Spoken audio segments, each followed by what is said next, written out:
is not hell for everybody, everywhere, at all time. What I mean by that is this idea of hell has actually morphed through time. It's grown up, we should say. So let me give you a short history of hell. Back in the Old Testament, hell was a really nebulous concept. Hebrews called it Sheol. Greeks called it Hades. It's a place you go after you die. But there's really no clear descriptions of what it's like. The best descriptions are like darkness, shadows, silence. For example, there's an old song I used to sing when I was in high school and college, one of those old kind of choruses. Psalm 6, 4 and 5 comes from the King James Version. Return, O Lord, deliver my soul. Save me for thy mercy's sake. For in death there is no remembrance of thee. In the grave, who will give thanks to thee? Return, O Lord, deliver me.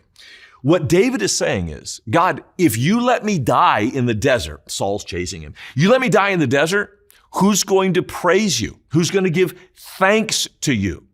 The thought, according to the psalm, is once you die, you are no more.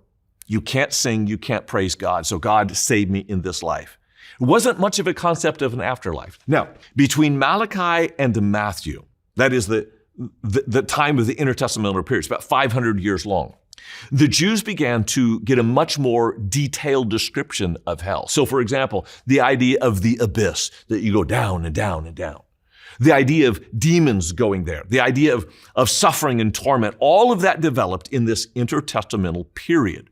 Part of the reason why, I think, is because the Jews had been taken into exile away from their homeland, and they suffered terribly. And so they began to describe hell of where their enemies were going to go, and they got some pretty robust descriptions of where their enemies are going to go.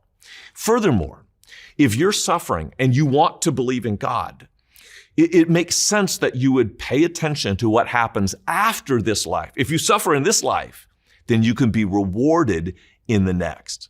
And that kind of led to the New Testament period. In the New Testament, we get much more specific. A lake of fire. There's a differentiation between Hades, which is the current place of the dead, and the lake of fire, which would only happen after Jesus' return. And here's what's interesting. We don't like to talk about hell.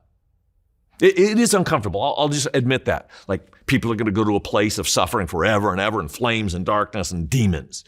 So by the time we come to the New Testament, the descriptions of hell get much more specific. A lake of fire. Specific demons being in torment in hell. A differentiation between Hades, which is the nebulous place of the dead, and the lake of fire, which would only happen after the return of Christ. In fact, Revelation says death and Hades are thrown into the lake of fire. There's really detailed descriptions of weeping and wailing and gnashing of teeth. All of that came from the New Testament. And here's what's interesting. We don't like talking about hell. In fact, it is a forgotten theology in the modern church because we want to be nice and love everybody, and everybody gets to heaven eventually. That's not what the Bible teaches.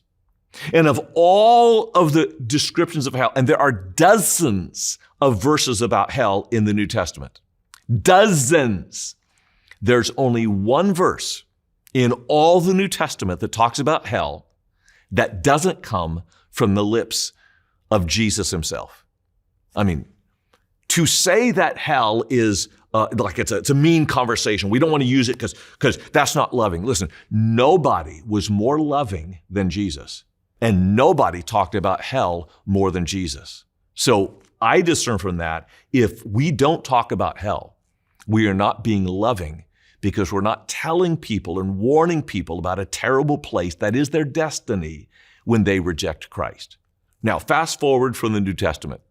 1,100 years. We come across an Italian named Dante, and he wrote this epic poem called The Divine Comedy. In fact, the beginning of this book, Divine Comedy, begins on March 24th, 1300.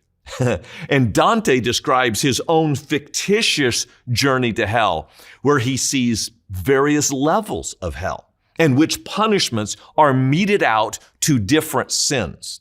My favorite, if I can say that, is the grumblers are buried up to mud, up to their nostrils. They have to get on their tippy toes to breathe through the boiling mud that they're in forever and ever and ever. Now, why do I bring this up? A lot of the images and ideas we have about hell are not from the New Testament, but we have added a layer of detail that I think is unnecessary. I remember talking about hell, and I was asking one of my professors, I respected him a lot, and I thought I'd heard he had taught this idea about hell, and I wanted to ask him, did you teach this in class about hell? Because, I'm going to follow him, and I'm going to study and learn from him. And I'm asking him about this detail of hell. Here's his response to me. I hope you never find out. And he just turned and walked away. So when we're talking about hell, let's not get so caught up in the details and demons and these incredible images. In fact, here's an image from Dante's Inferno that describes the kind of detail. We don't need to delve into all of that. We simply need to know hell is real. It is suffering. And we don't want anybody to go there. In fact, let me close with this. Do you know that God did not design hell for humans? He designed it for the devil and his angels. It is never his desire that anyone goes to hell.